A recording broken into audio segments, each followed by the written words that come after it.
السلام عليكم ورحمة الله وبركاته. أهلا وسهلا متابعينا الكرام. فيديو اليوم عن موعد وتوقيت أول مباراة لميسي مع فريقه الجديد انتر ميامي والقنوات الناقلة للمباراة وملعب المباراة.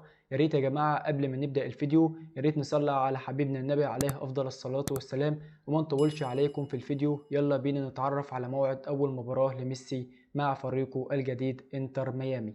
وتبدأ مباراة انتر ميامي ضد كروز أزول في دور المجموعات الجولة الأولى من كأس الدوري الأمريكي يوم السبت الموافق 22/7/2023. وستلعب مباراة انتر ميامي ضد كروز أزول على ملعب درايف بينك استاديوم. وعن القناة الناقلة لأول مباراة لميسي مع فريقه الجديد انتر ميامي هي TIC سبورت بالإنجليزي.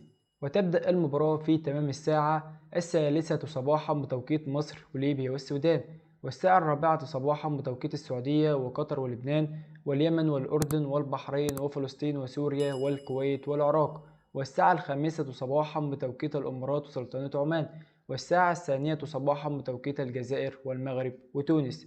متنساش طبعا تكتب لنا توقعاتك للمباراة في التعليقات. وبكده يا جماعة تعرفنا مع بعضينا على موعد أول مباراة لميسي مع فريقه الجديد انتر ميامي. يا ريت يا جماعة لو عجبكم الفيديو متنساش تعمل لايك وتشترك في القناة وتفعل زر الجرس علشان يوصلكم جميع مواعيد المباريات أول بأول. يا ريت يا جماعة تقدروا تعبنا وتعملوا لايك للفيديو. السلام عليكم وإلى اللقاء.